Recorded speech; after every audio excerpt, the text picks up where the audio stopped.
If, millions of dollars fell in my lap, I'd be like, great, my kids will be taken care of, because I would still work. I wouldn't stop working. Like, I very much would continue to do the job that I'm doing right now. So I got to have an interview with Nate Baertsch. He's an artist and toy designer. We talked about his work on Masters of the Universe and other things at Four Horsemen Studios. Some great stories, some thoughts about toy design and box art. I put chapters in this video if you want to find your favorite topics. And here's Nate. My name is Nate Baertsch. I work for Four Horsemen Studios. I've been illustrating for, I guess I'm getting close to 30 years now, working in the industry. But I've been all over the place, from working in advertising agencies to children's education. But currently, I am in the best place I could ever ask to be, which is working in toys. I work with, like I said, at Four Horsemen Studios. We make our own figures.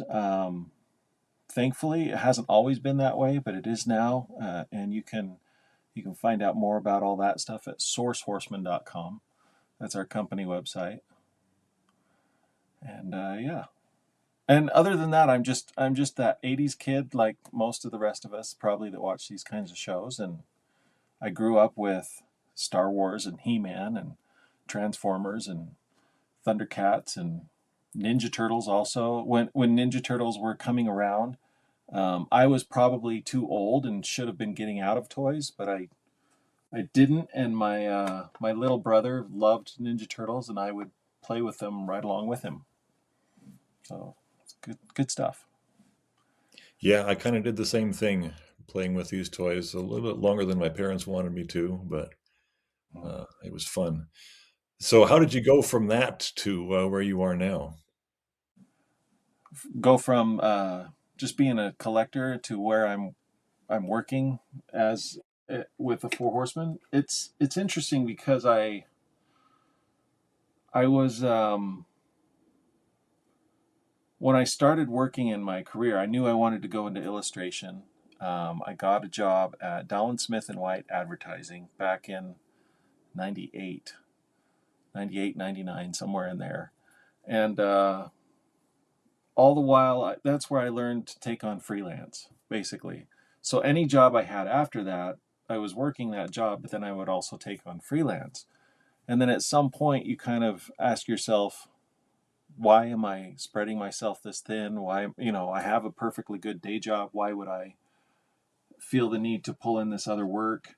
A lot of times it was because it would be fun, exciting stuff. A lot of times when you're working as an artist or an illustrator, people find out and they're like, great, I have a project I need you to work on.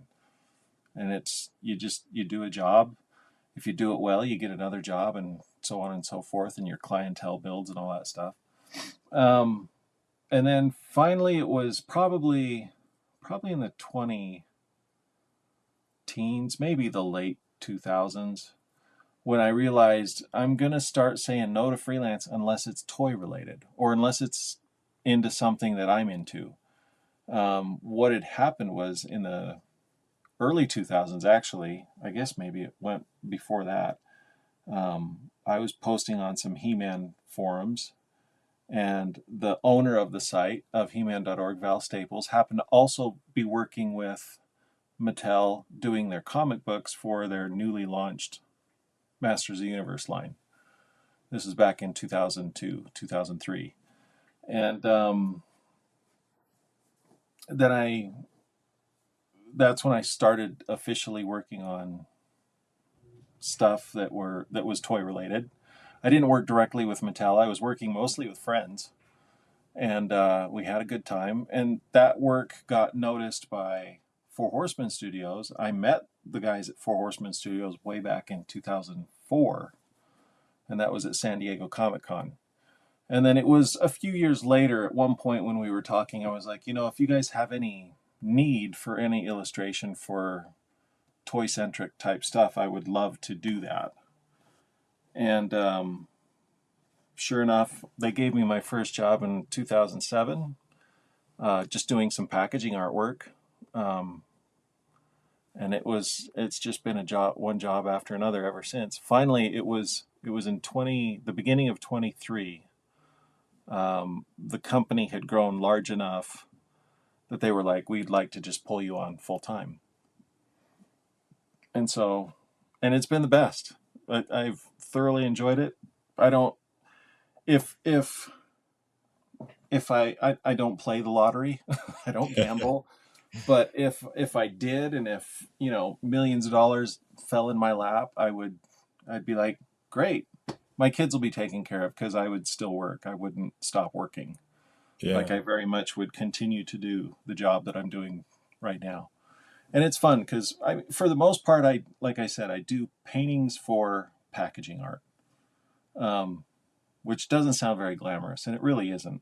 We joke about it in that I spend an inordinate amount of time doing these paintings that go on packages that people just throw away because people aren't buying toys for the packaging. Nobody does that, except for maybe collectors, right? Certain keep collectors that keep things in box. They're going to keep. They appreciate the box as well, but for the most part, it just needs to go in the recycle bin, and that's great.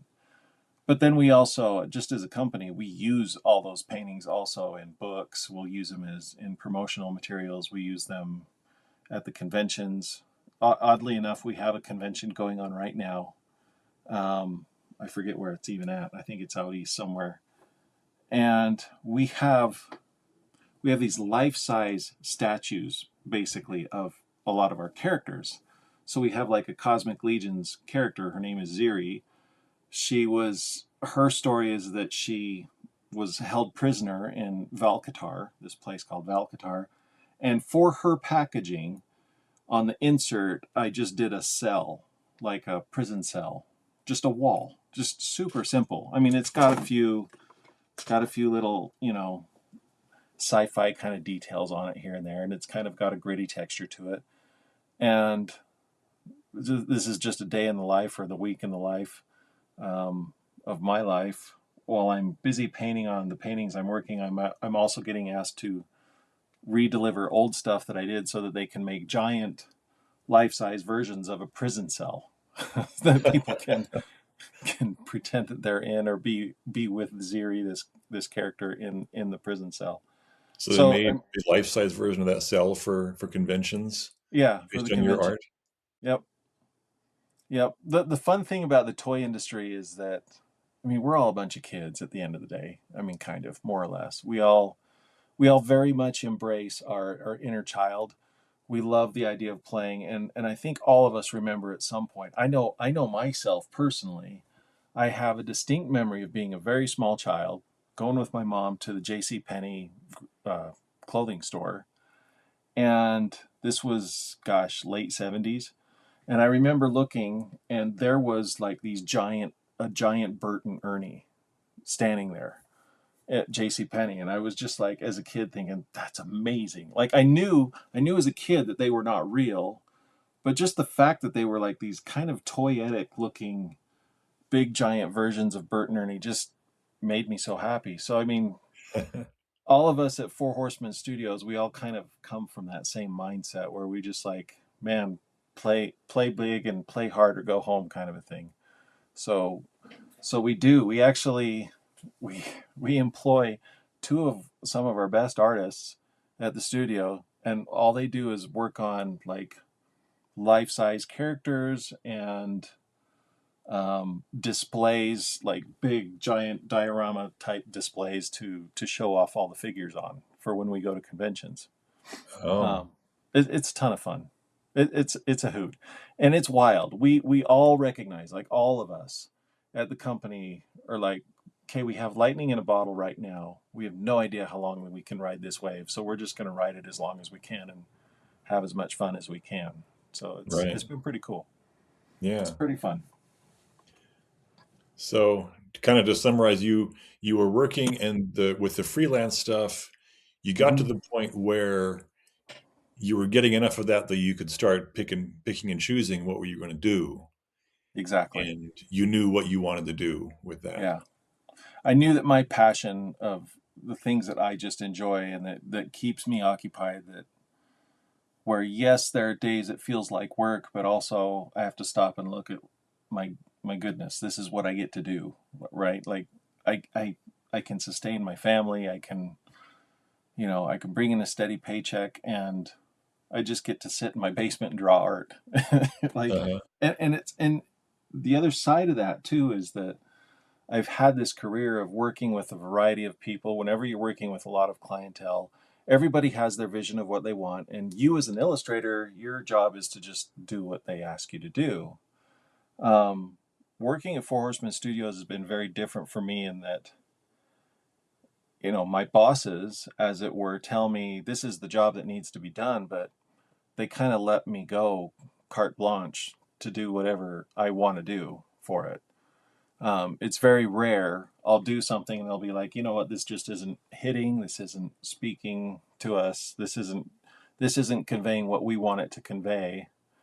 And then we just have a conversation. That never at any point do they tell me what I need to do to fix it. They just allow me to kind of do that on my own. And usually the second take is the one that sticks. Most of the time it's the first take of whatever I do, it sticks, which is weird to me. Um, and then if the first take doesn't stick, then it's usually the second.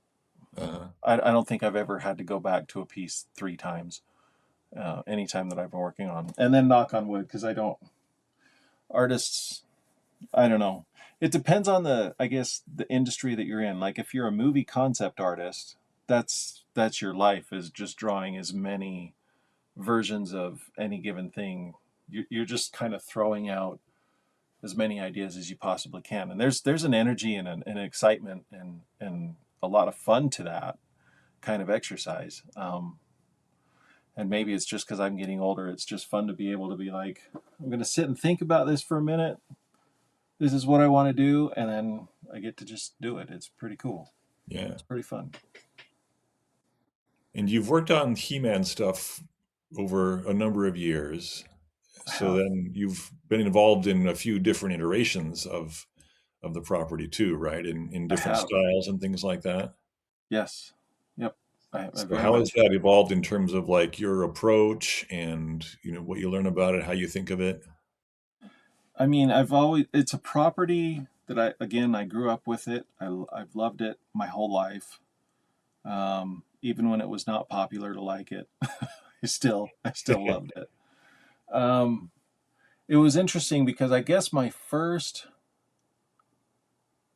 like I said, but talking back to when I first got into the comic books with my friend Val, it was at the time when Mattel was again launching 2000. We all call it the 2000X era because it was from the years 2002 to 2003 or 4. Um, and at that time I was a pretty young artist still, so in many respects I was still just trying to figure out what my art is going to look like.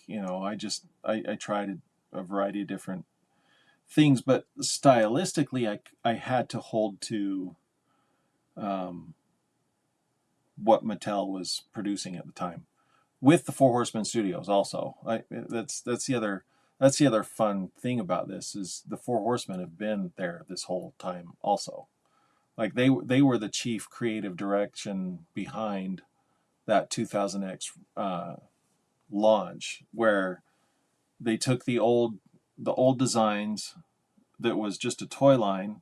And if you know He-Man, you know that, well, I have some right here. Here's the original, Oh right? yeah, This is the guy.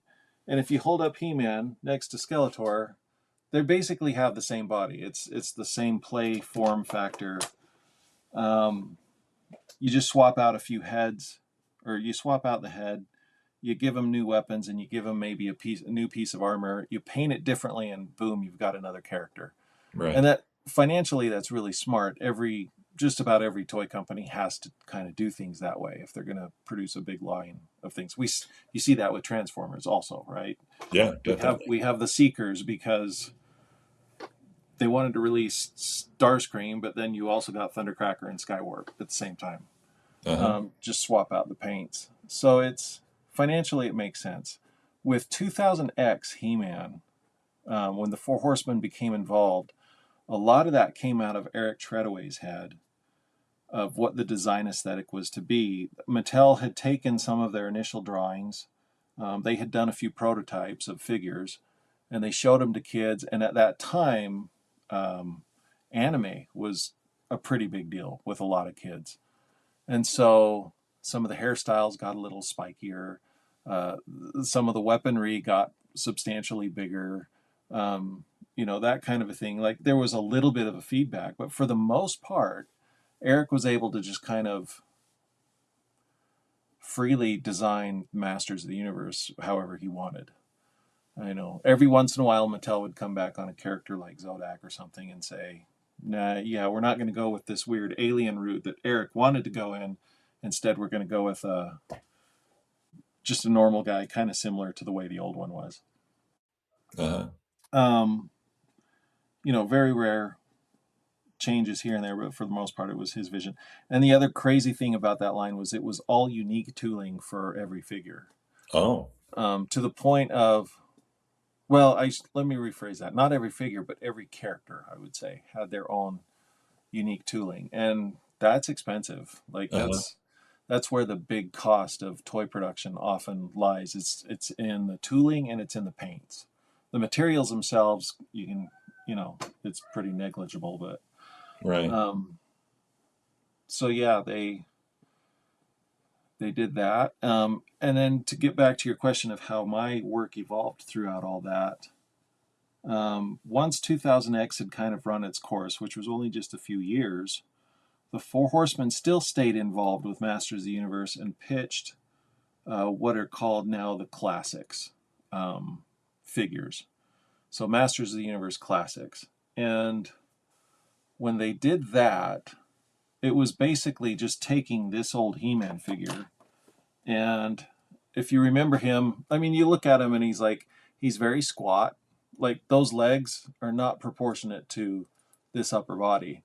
Right. And Eric, there's interviews where Eric says he remembers holding this figure in hand and thinking, what would this figure look like with correct proportioned legs and some just correct proportions in general. And so they did that. They go to San Diego Comic-Con, they put it in their booth. The guys at Mattel see it and they're like, hey, let's put that in our booth and see what fans think of it. Let's just see if it gets any attention. Sure enough, it did. It got a lot of attention. This was, I think, back in 2007, 2006, 2007 was around, maybe even 2008. No, I think it was 2007. Anyway, needless to say, that created the classics line, which became this huge thing. And then it was at that moment also when the Horsemen were using me more and more. And Eric would occasionally reach out to me and say, hey, we need a design sheet for this or that. And so it wasn't so much that I was doing packaging art, it was more I was doing actual action figure design, like drawing up a B sheet or what we would call a design sheet for a character. Tila was one of the first ones that he'd reached out to me and said, if you were to do a Tila figure, what would you make her look like, kind of a thing? Or how would you handle that? I think in a lot of ways, Eric was just, he knew what he was going to do for the figure. Like he's a very competent, like there's nothing wrong with his design sense whatsoever. He easily could have just done the job on his own, but he threw me a bone and said, let me see what your take is on this. And what I had submitted, it was like on par with what he was thinking. Um, and then time kind of slowly passed there. I would say a year or two later, that's when we get the call to do Castle Grayskull. And that was once when that was a dream come true for both Eric and I. Like it was by far our favorite play sets from when we were kids, was Castle Grayskull. And it was crazy to us, even in the toy industry at that time, it was crazy to think that Mattel was going to take a shot and actually do a playset, because nobody, Hasbro, Mattel, like most toy companies at that point in time, this was 2011, 2012, most companies had decided playsets are a thing of the past. They're just too big, they're too expensive, they're too specialized. Back to where being able to share tooling and stuff, you're not going to kick out a bunch of paint colorways of Castle Grayskull necessarily. So they needed to make it worthwhile. Kickstarter was just starting to become a thing, and so Mattel decided, you know what, we'll just do our own in-house Kickstarter for Castle Grayskull. But they needed design sheets, and that's kind of where I came in. And lo and behold, I find myself sitting here at this desk and drafting up what Masters of the Universe Classics Castle Grayskull should look like. So it was a lot of fun. And then now anymore, I mean, my story isn't done there with Masters. It seemed that throughout the Classics line, I was often the go-to when it came to designing a playset or a vehicle, which there were a number of for that line. Behind me, you can barely see it, like right there. There's actually Snake Mountain from. Ah, I see. Yeah. It started at Mattel, and the work for us, in terms of at Four Horsemen Studio, the work for us started at Mattel. And then Mattel decided it was time to be done with Masters of the Universe Classics, but then another company called Super 7 comes along, and they pick up the license to do basically Masters of the Universe Classics type figures. And they kind of partnered with Mattel, and they got their blessing, and obviously licensing and all that stuff got arranged. And then Super 7 said, you know what, we're going to go for it. We're going to do Snake Mountain. And so I would draw up designs for that. Drew up designs for like Roton and the horses, Night Stalker and Stridor. It was a lot of fun.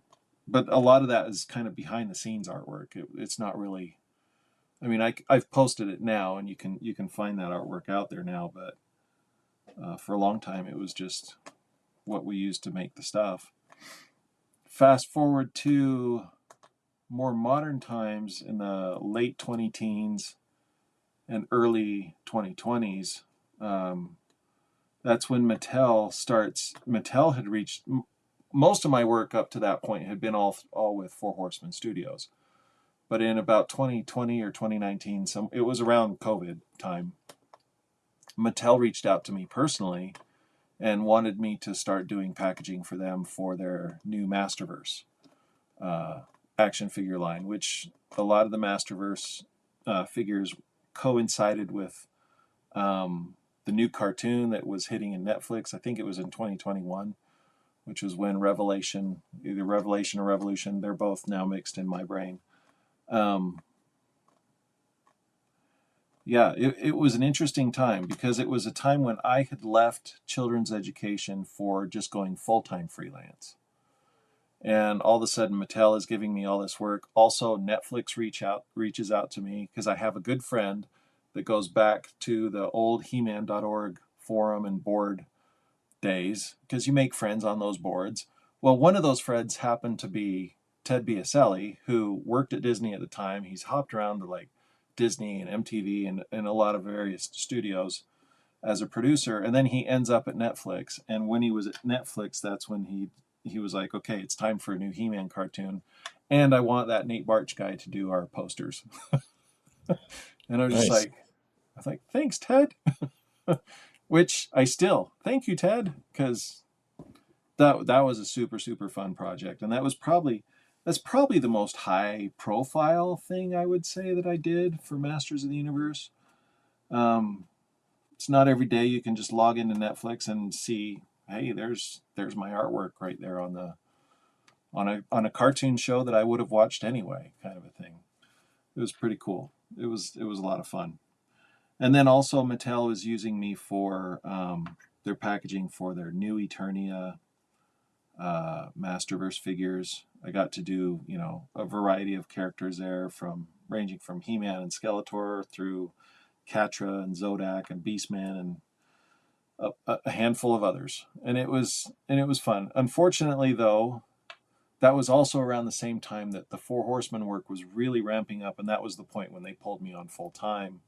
Once they pulled me on full time, I'm grateful for the contacts that I have at Mattel, and I'm grateful for the work I was able to do with them. But it became time for me to just pass that torch. I don't have the time or the manpower to keep on those late nights and just do artwork 24/7. as much as I used to. But and that's kind of where things have ended. I think the last Masters of the Universe art that I did was for a Skeletor figure that's part of the Masterverse vintage line. So it's kind of like the old their take on the classic Skeletor design. I did the packaging artwork for that. I also kind of became known as the guy that would just paint exploding rocks for Mattel for a while. Because all of the He-Man boxes they all have that big explosion of volcanic rocks. And I think I've counted about 5 different times that I've actually painted different variations of those exploding rocks for Mattel, which is kind of silly, but here we are. At the end of the Yeah, day, it's still fun. It's a ton of fun. right. So when you've been involved in designing a figure or a play set, do you get down to like the technical level of the like what materials are going to be used, the articulation, things like that, or does somebody else take care of that layer of it? Um, I was really spoiled in the sense of working with Four Horsemen Studios through most of those jobs meant really all they needed from me was a drawing of what the figure should look like, a drawing of what it should look like, and drawings of maybe accessory loadouts for those characters. We did a lot of work with Super 7 also in those late 20 teens. If you go and you look at my website, I did a handful of pieces of art for their Ninja Turtle line as well as their Thundercat line with them. And sometimes it's interesting because working with Four Horsemen Studios spoils me in a sense in that they're a team of artists also that are very capable and have great design sense and everything. They really all they needed from me was just a look at this is kind of the direction I would take it. I know you guys are going to do your thing. It's also I always approached it also from the standpoint of I'm just the idea. I'm just putting an idea to paper. I know full well that whatever I put on paper is going to evolve and get better. Especially because you're taking a 2D drawing that's very static and vanilla posed to 3D. You know, some of the stuff will work and won't work. The most intensive designs I did was probably for Castle Grayskull, and that was an area where I did try to specify. I came up with a lot of various things of specifying, like, yes, the trap door should work. There should be a secret door here and a secret door there. The elevator should work. It should go up and down. The jaw bridge should work. If you can work a mechanism in there to make the key, you stick in the sword of power and into the secret place in a rock, and the jaw bridge would come down. All of that stuff was listed out in my drawing. It's like this is my wish list of what should work. But then the guys at the Four Horsemen Studios, they figured it all out. And then in prototype form, but then even once they had it in prototype form, it then went to Mattel. And Mattel's in-house team would take everything that we did and then kind of like I do remember at one point seeing some drawings that they had done at Mattel where so my artwork is pretty rough and sketchy, especially when I'm just doing quick design sheets. My focus is just putting my idea on paper and putting some sort of a visual representation. I'm not really fussy about making sure that the line work is all nice and tight and clean. And I guesstimate a lot of you know distance, sizes of things. Like if an action figure is this big, then this is how big that doorway should be, that kind of thing. So I am thinking through some of that stuff, but then I also know that it's going to go into some capable hands. Having said that, a real toy designer or a person that gets paid to do actual toy design, like I can think of my good friend Eamon O'Donoghue. He lives over in Ireland. Um, he does a lot of great work, and he does follow through. He'll do turnarounds on everything, because a lot of times if you're working with a sculptor that you've never worked with before, or even sometimes some of the sculpt work gets done overseas in the factory, And so at that point, you do have to be very exacting and specific, and you're doing turns of the figure or the play set.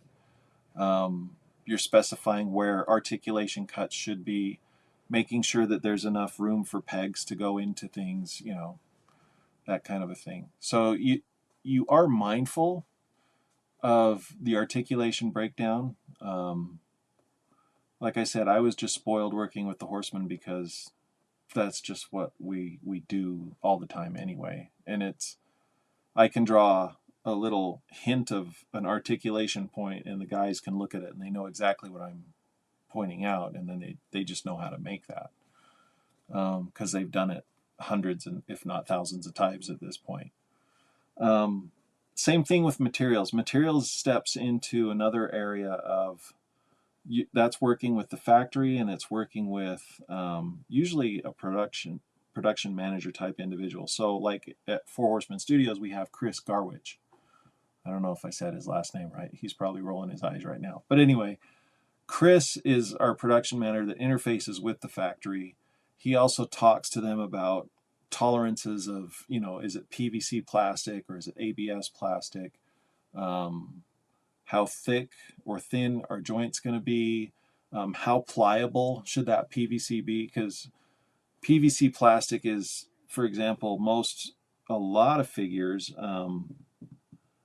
you get a little bit of it on a Transformer figure, but on like a He-Man or a Star Wars figure, most of their construction is PVC, and it holds detail well, but it also has a little bit of rubberiness to it. And there's definitely a scale of like you can go really rubbery with it or more rigid with it, and so they call it a durometer, right? And so, for example, if a character has pointy ears or a hairpiece, or their hands need to be able to bend or flex in order to grab onto a weapon or whatever it is, then you can fine tune a lot of those tolerances. Whereas with like Transformers, it's all the varieties of ABS plastic. It's a very rigid plastic. It's more like what you see on model kits. But what's nice about ABS is that you can chrome it. You can it holds detail. It holds really crisp, sharp detail very, very well. So yeah, and depending, like with any one of our Mythic Legions figures, again, for the most part, they're primarily PVC, but a lot of their weaponry that has to be more rigid will be ABS. But there's also the drawback that it's more fragile, or it can be fragile at times. So you have to be careful. Now, I read that with the Mythic Legions figures that they're designed to be customizable and kind of interchangeable in some ways. Correct. So does that come into play when you're designing the characters too? It has to. Yeah. In fact, one of the critiques that we'll get about the Legion's figures in general is that there are so many advances that are happening year after year. I love the cat, by the way. I heard her meowing, and I was surprised that my cats didn't just come running down here to say hi also. But anyway, I have two cats myself. So going back to your question on yes, the swappability and all of that comes into play. Eric is very hesitant to make too many changes because the Mythic Legions characters that we have today are still actually backwards compatible with the first figures that we were producing 10 years ago. Wow. A lot of that comes from Matt Dowdy of O'Neill Design. He's the one that created all of the what we call a Glyos figure. And I recognize I'm stepping into territory of probably not everybody in this audience knows what a Glyos figure is. But imagine taking Lego and an action figure and kind of fusing it together. I have one right here. So here's a Glyos figure. And it's this cool little guy that may or may not look like a Battle Beast guy. And I just dropped him, so I'm just going to grab That's what I was another going to one. say. It looks like a battle beast. Yeah, it looks very similar to a Battle Beast. But the cool thing about the Glyos is that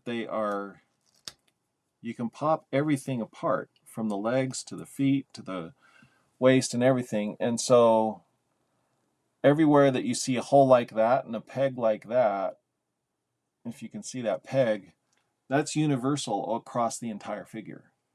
So that joint, that hip joint, can go under the torso, under the head, or whatever, and you can create monsters essentially. They're kind of a builder. And Glyos, so like what I've created here is a monstrosity, but that just illustrates the idea that like everything pops apart and can change around, and it's all universal, 100%.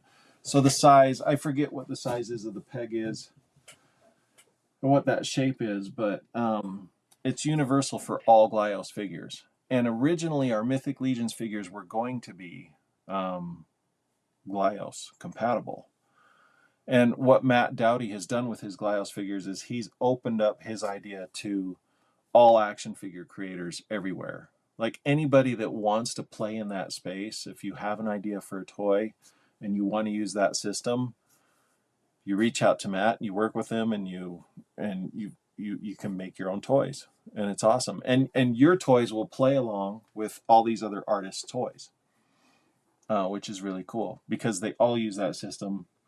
They're all from the same factory and everything. It's all done also with PVC plastic, which is, again, it has just enough give and rubberiness to it that you can pop and swap and do that kind of a thing. So with Mythic Legions, we were heavily inspired by that kind of model, to the point of we also embrace a variety of other artists. Like if people, especially with the advent of 3D printing and whatnot, with resin printing and that kind of a thing, and if you want to build your own knight or space knight or alien or orc or skeleton or whatever it is, and you want to put your own head on it that you've sculpted and you can print it out in 3D, we embrace all that. Like we're all fans of that kind of a thing, and that's where that comes from. So yes, recently, let's see, it was two. So Legions Con, we have our own convention, which is the weirdest thing in the world to say, but here we are. We have our own convention that happens in November. It's called Legions Con. It's run by our director of sales and marketing, Jeremy Gerard, and his partner Joe Viteri. They run the convention, but it's essentially a Four Horsemen Legions convention, and so we will that week that's happening also reveal the next big waves that we're going to do for either Mythic or Cosmic. Most of the time, it's always been Mythic Legions. And I want to say 2 conventions ago, we finally introduced, hey, we're going to do double jointed elbows and double jointed knees and butterfly joints. But Eric was hesitant to do it, and he only wanted to do it as long as it could still be more or less backwards compatible. And he's been able to find a way to do that, which has been really cool. I'm not going to say it's 100% compatible, because, like, for example, if I pull one of our Mythic Legion figures here, what have I got here? I've got an alien guy here that's pretty fun. If you pull his anywhere that moves on this figure, you can pop it apart. I would say not always easily, but you can do it. Like nothing is glued necessarily on the figure except for parts that really need to be glued down.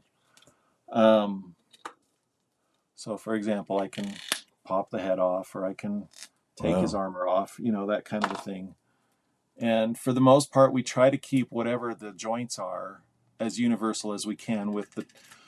We tend to look at general sizes of the figure's joint. So this guy's joints, even though he's kind of a larger body, he's using what we call 2.0 size discs and holes for like the shoulders and the elbows and stuff. But you can heat it up with just a hairdryer or some boiling water or whatnot, and you can pop it all apart, and it will work with other figures of similar size. so where when we introduced some of this new articulation on the newer figures, it gets a little trickier that way. Oh, hi. Here's my wife, Shelly. Hi. Hello. Say hi. And she can tell you how much I spend on toys every week. Hi. Is Caleb over at Grace's? Yeah. Okay, that's good. Yep. Love you. Love you. So yeah. So to answer your question, I mean, yeah, design. The design does affect. The format of the figure does affect the design of what we can and can't do. However, Eric has, in a very genius way, basically made an action figure platform that allows for a lot, and we're constantly adding to that library of parts all the time. Like he is continuously innovating and trying to find new ways to push it a little further. And it's iterated over the years. A lot of people remember our first figures, how they moved. Then at one point, a few years back, we introduced what we called our Valiant Knight. And the Valiant Knight, so knights in armor shouldn't be able to move horribly freely because they're encumbered by a lot of armor, but yet when people get in hand an action figure, they want it to move like any other action figure that they would buy anywhere else. And so it's been fun. Like it's constantly changing. There's always a challenge of something to solve. And whenever we look to introduce something new, like a new way to articulate an arm or a leg or a torso or whatnot, we want to make sure that it makes sense and it's something that will be sustainable and it will continue to be as backward compatible as we can. But, you know, as I can see behind you, you have your collection of multiple Optimus Primes. And we can see how he's evolved over Yeah. the 40 to almost 50 years now. One of the things that both Eric and I geek out about actually is the missing links. I'm sure you're familiar with the Yeah. missing link line of how they took the old toy that we all grew up with that started our love with Transformers and whatnot, and you had this great Optimus, old Optimus Prime, and then Missing Link comes along, and now you can actually pose him the way he was actually depicted in the box art, or you know, and then some. And it's just fun to see that evolution in toys, because I think at the end of the day we're all tinkerers. Like we all love to mess with stuff and iterate on things and continue to push the envelope, and that's why toys today are amazing. Like we love the old Kenner Star Wars or the old stuff, but we want to, I think all of us in some level had this idea of in our head of like for example with He-Man, he could only move so much, but in our childhood brain we were like, I want him to bend at the knee, or I want his ankles to move, or I want it, you know, Yeah. he's got to be able to hit the I have the power pose, and the old figure kind of approximates it, but we knew in our heads it's like it could be done better, and we've been figuring it out, and it's been fun. It's just Yeah. It also reminds me, let me grab this guy here, because that interchangeability reminds me of how with these combiners from back in the day, yes, they didn't mention it in the instructions at the time, but it turned out that the arms and legs were actually interchangeable. yeah, Like this guy can also be a leg yes, and so forth. And it was exactly. such a fun discovery that I could come up with my own configuration. Like this is the non-standard configuration, because I think the tank turret should go on the arm. It makes more Yeah, sense than sticking out on the knee. right. And that was a Yeah, lot of fun. that's exactly.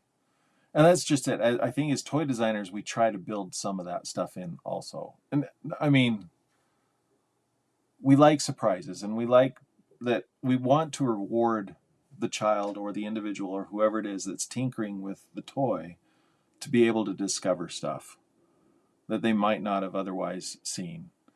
To the point, we have one instance of that kind of recently. A few years ago, we released our Necronominus wave. And our Necronominus character is like, he's like the big Skeletor of our world, right? He is the god of death. He's a giant skeleton. He's got these elaborate robes. He's like He is death, essentially. And I'll never forget, I was at the studio, and George pulls me over, and he shows me the prototype head of Necronominus. I'm like, okay, this is cool. And then he lifts up the crown and to reveal on his forehead. And on his forehead he had, I think, an eyeball sitting there. And then he picked up a second one, and then a third one, and then he moved the crowns up, and all three of them had something different. So Wow. and he said, this is the big secret. We can't tell anybody this, but when we ship these out and when we produce them in China and have them shipped back, we're going to tell the factory to just randomize equally those three variants. And because to look at the figure in the package, you would never know which version you have. But if you get tinkering around with the figure and you lift up that crown, and sure enough, it was fun to watch the online reaction of our customers and the folks that support us, that we love dearly, as they're collecting them and discovering that. I think it took almost a week, I want to say, if not almost 2 weeks, before somebody finally was like, "Hey, there's this thing under his hood. What does yours look like? Hey, this is different. Wait a minute, how many are there?" Kind of a thing. So I mean, to your point, we love that, and I think a good toy will have an element of that somewhere. We can't put it in everything, in every figure, but we still try to do that. I know with these little Glyos guys, it's the same thing, where you look at the sculpture of them, and there's so much detail in the sculpture. You might look at, I would say probably 80 to 85% of Glyos figures out there, if you just turn the head around and throw a paint application on it, you'll realize that's another head on the back of the head. Like Oh, that's one of Matt Dowdy's favorite things to do, is to kind of hide an alternate head on the back of one of wow. the main character heads. It's pretty fun. It's a lot of It is a fun. lot of fun. Like let me grab this guy here, this Optimus Prime from a few years ago. I was painting it, and I discovered in the process, when I popped these wheels off, they're actually shocks molded in behind the Yes. wheels, Yes. which you can hardly even see unless you Right. actually remove the wheels. Yeah. But they're there. So I love finding those details. Like they didn't have to do that, No, they but they didn't. did. And whenever you see stuff like that on a toy, to me, that is a mark of whoever designed it and sculpted it was having fun. Like they really, they wanted to make it special for all of us that are purchasing them Yeah. and enjoying them. And it should be. It's I think of the old Ninja Turtle line. They did that back in the late 80s and early 90s. Those figures were so detailed. Like, it was many years later that I realized Bebop's shoulder pads. It's like, yes, I knew that it was a turtle shell, but I didn't realize that. And I mean, they were there as clear as day. But dangling from that turtle shell was turtle bones, like a turtle skull and turtle legs. You know what I Wow. mean? So it's a little bit gruesome, but also at the same time, it's like these details that are just like, holy cow! Like, never would have noticed it ever. Or to look on the back of his jacket, and you saw some kind of patchwork and you didn't really think much of it, but then when you look more closely, it's like, that's a face there. That, like, there's clearly a face, and there's just something fun there for. Yeah, it's a lot of fun. We like to hide stuff. We like to surprise people. We like to reward those that are ready to take the action figure out of the box and actually play with it, because that's, at the end of the day, that's what we want. Right. Exactly. Yeah. Yeah, I want to grab a couple of things and get your like opinion on it as a box art designer. I wish I'd Cool. thought of it beforehand, but I'm going to grab this and like maybe edit it out when I do the final version.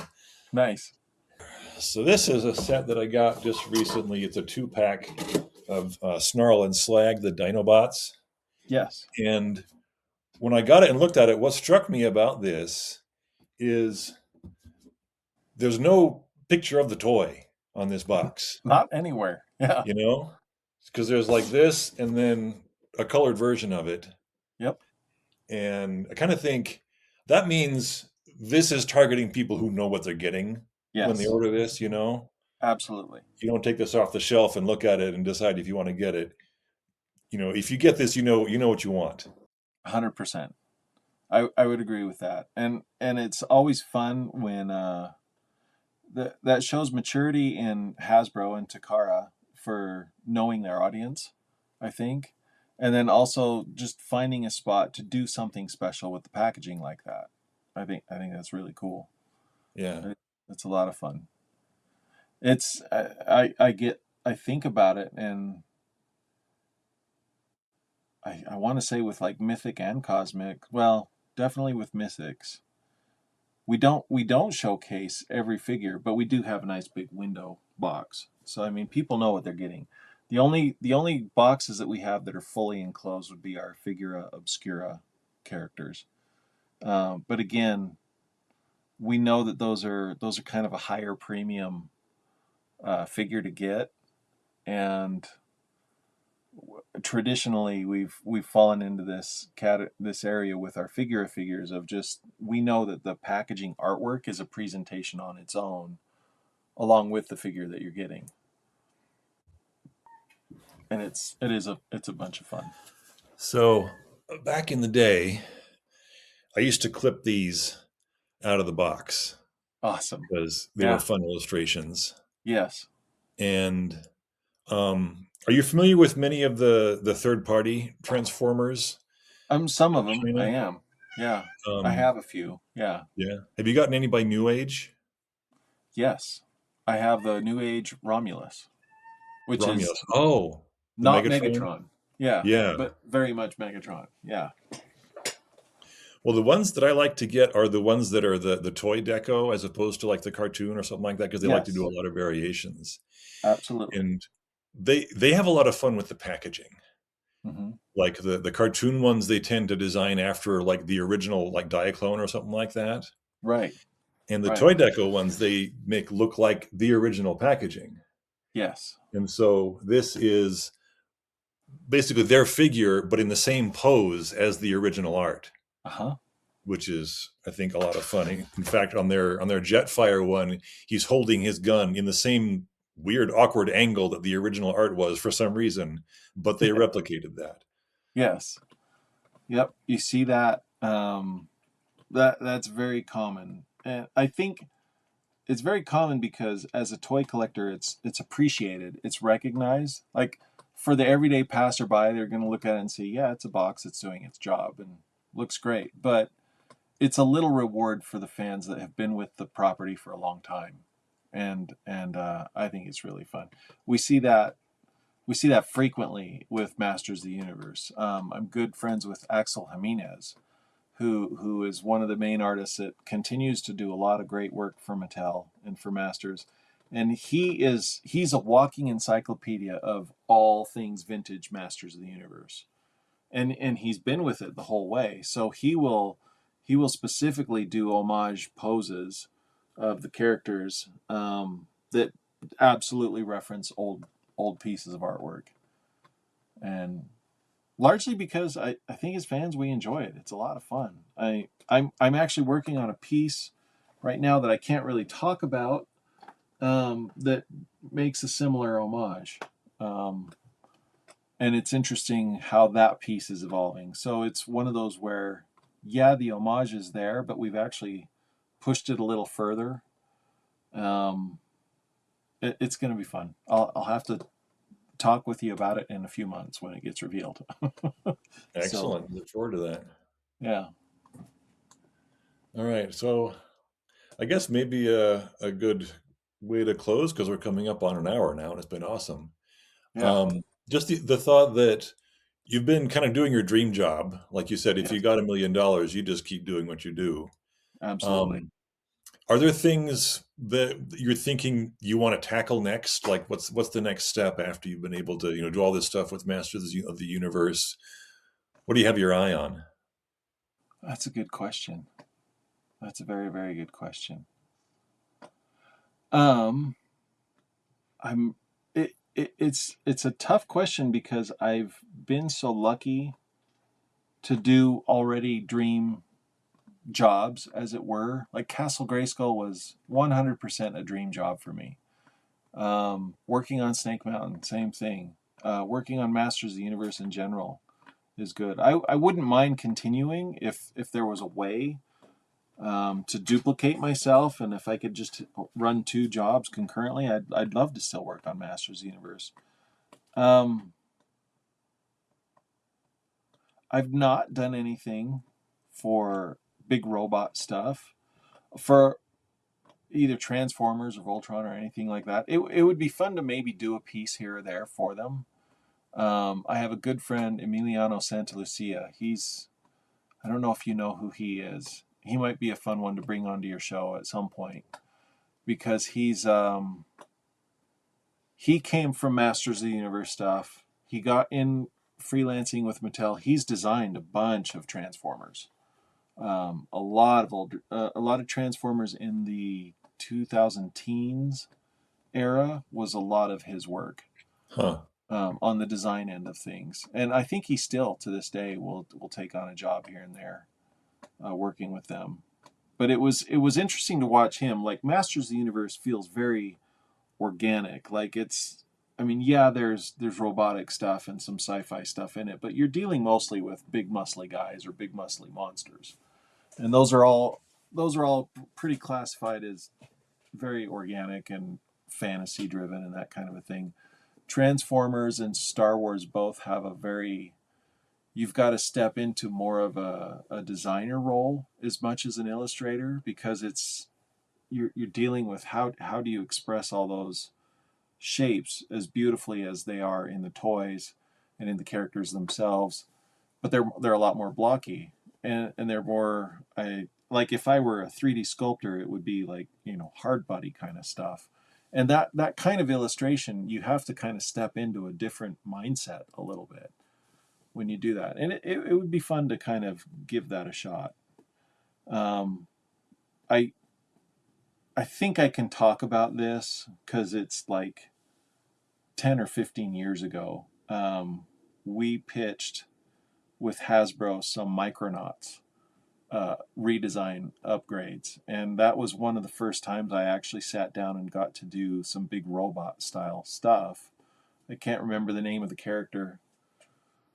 Big red, white, and blue guy. Anyway, he it reminded me a lot of trying to design a Transformer type character, and it was a lot of fun. But it was there were a lot of challenges to it too. I very much had to kind of switch my thinking and switch the gears a little bit. Um, what is on the horizon for me that I look forward to doing more of would be, I mean, my next big thing that I would love to do. I'm already doing it with the Four Horsemen, but if I were to break out on my own, it would be to design my own action figures, do my own toys. I still have this fantasy idea. I've been talking about it for more than a decade now, of wanting to break into sculpting a little bit and just seeing what I could do there. Um, it would be fun. It would be. I've talked about it before on other shows. I love Norse mythology. I really, really love Norse mythology. If you look at my Instagram page, you'll see that it has a lot of sketches from Norse mythology stuff. Around in the fall, I like to kind of take a month and give myself a daily challenge to just doodle something to do with Norse mythology. And so you'll see a bunch of sketches there, and I would love to explore that world probably. Yeah, I Um, noticed in the sketches on Instagram. And at first, I thought Norsember was some kind of product that you had been working with, but right. just for fun. It's just my own thing that I do for fun. If other artists want to hop on and do it, that's fine. But yeah, I have a good friend named Jake Parker, and he's an amazing artist. He's known for a lot of different things, but one of the things that he did was he created Inktober, and Inktober was something that that was his baby. You just do an ink drawing every day, and it's in the month of October. If you want to make it spooky, cool. If you don't, you can just do your own thing as long as it's in ink. Because the idea as an artist is to practice. Everybody's afraid of drawing in ink because it's so permanent and final. You know, once you put that stroke down, you're committed. So yeah, he's when he did that, I was just like, yeah, I'll just give myself a challenge. If other artists want to play along, great. But if not, that's okay. It's just for me anyway. And so yeah, I would definitely love to. I love that old stuff. I know that, you know, J.R.R. Tolkien pulled a lot from Norse mythology. I know that you look around in a lot of different European fantasy tales, and you can't help but see elements of it all throughout all of that stuff. And that stuff speaks to me. I love it. Yeah, cool. Well, I think I should probably let you go now, but it's been awesome, and look forward to seeing the stuff you said you have coming up, and Yeah. getting together some other time, maybe when you have your basement together a little bit more. Yeah, we could 'Cause do I this see a in lot of person. fun things back behind you there. Yeah. There's a lot. It's a lot, and it's all over the place, and it's a little bit like my brain right now. It's scattered and Uh-huh. cluttered, and I'm probably spread too thin. I Yeah, probably have too much stuff in too little of a space. So yeah, I can relate. awesome. All right, thank you very much. Have a great day. Thanks, David. It was nice meeting you. See ya. So thanks again to Nate. That was a lot of fun. And hopefully we'll get together in person next time, like we were saying. Till then, thanks for joining us.